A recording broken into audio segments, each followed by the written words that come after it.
Roger, that's copied. I've been advised it's pressurisation failure. Is that the only problem? Negative. The captain is half out of the aeroplane, I understand. I believe he's dead. Roger, that is copied. My feeling was, when he told me what was going on, it was one of disbelief, because it doesn't actually happen. You know, it's one of these things that you see in films, that happens in films, but it doesn't happen in real life.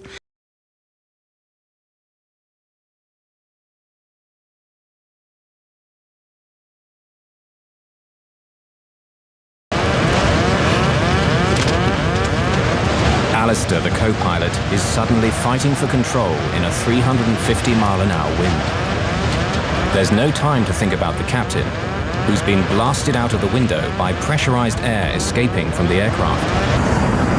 The captain's body is pinned to the outside of the jet as it hurtles down from 17,000 feet. The throttles are jammed forward, increasing the speed to nearly 400 miles an hour.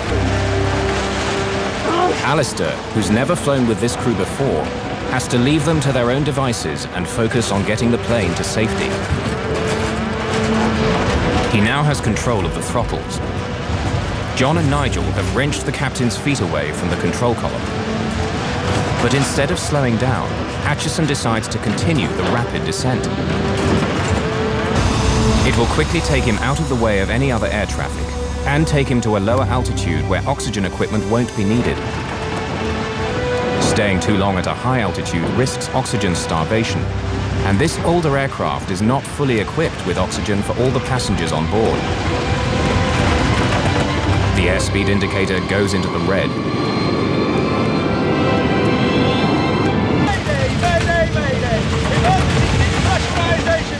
They've dived to 11,000 feet in just 2.5 minutes. But as they level out and begin to slow down to 188 miles an hour, the captain's body is no longer pinned to the roof and slides round to the side of the plane.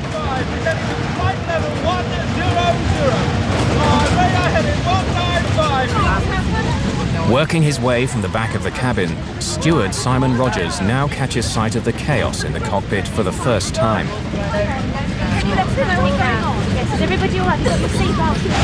Now the aircraft had got to sort of flying fairly level, Simon came up from the back. Nigel was beginning to get really sort of achy now with his arms, and I knew he wasn't going to let go unless he was sure that Tim wouldn't fly out of the window.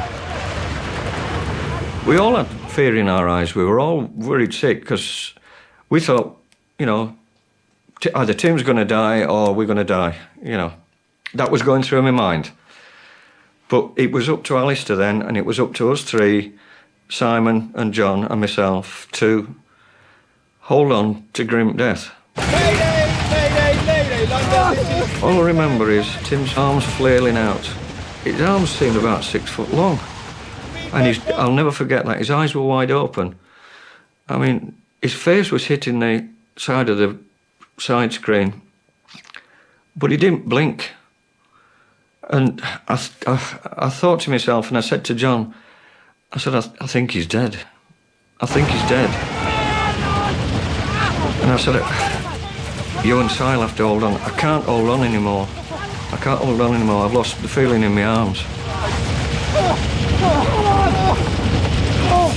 And we decided to put Simon. I said to Simon, you sit in that jump seat and fasten yourself in.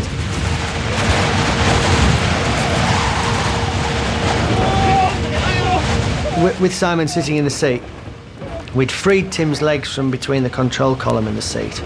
So we hooked his feet over the back of the captain's seat, and then Simon literally put his hands on the top, just so he was holding his ankles down.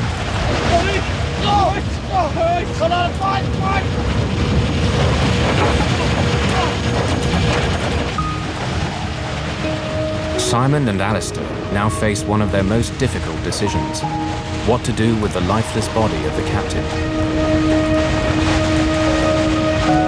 No words are said, but for a moment the thought passes between them that the best thing would simply be to let it go. His survival time must have been measured in no more than tens of minutes as he became colder and colder and his body systems began to shut down.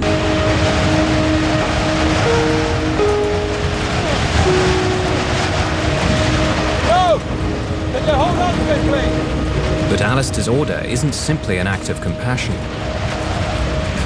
Releasing the body at the position it was in, it would have gone close to the upper area of the wing.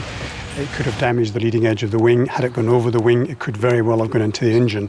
Quite a lot of damage could have been caused by the release of the body. So I think it was a very sensible decision to try and keep him where he was. 32 minutes after takeoff, with 81 passengers, a nearly full fuel tank, and the captain blasted out of the window, Alistair Acheson attempts the most difficult landing of his career. At 8:55 a.m., flight BA 5390 makes a perfect landing at Southampton Airport. Immediately, emergency vehicles surround the plane.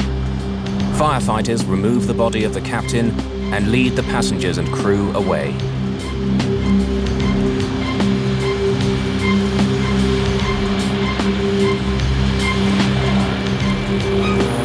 His survival time must have been measured in no more than tens of minutes as he became colder and colder and his body systems began to shut down. Tim Lancaster's body was subjected to a two-pronged assault.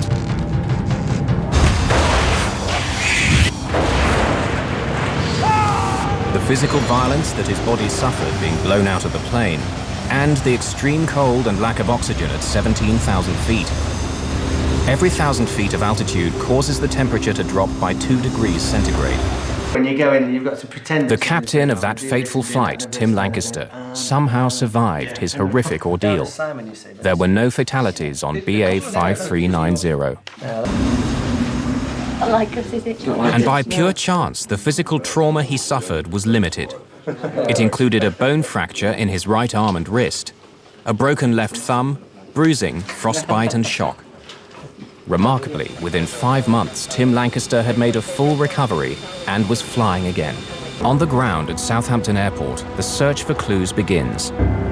Initial investigation shows no distortion to the frame of the windscreen, so this rules out a problem with the structure. The fact that there are no shards of glass also discounts a bird strike.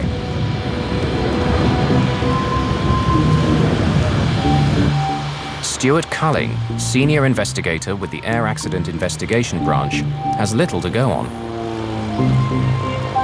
Windscreen was missing, there was a certain amount of blood around, there were some minor dents and scrapes on the fuselage, as you'd expect if the window had gone past, and really that was about it, apart from a lot of paper scattered around inside. One of his first clues comes from the log recovered from the plane. He knows the plane had been serviced just the day before and that a windscreen had been replaced. He immediately pays a visit to the British Airways maintenance hangar at Birmingham. I wanted to find out exactly what had happened to the aircraft before it took off, and I'd arranged that I should talk to the shift maintenance manager who fitted the window. Hello, I'm from the AIIB. Yes, and this is my colleague. What I'd like to do today is just find out what went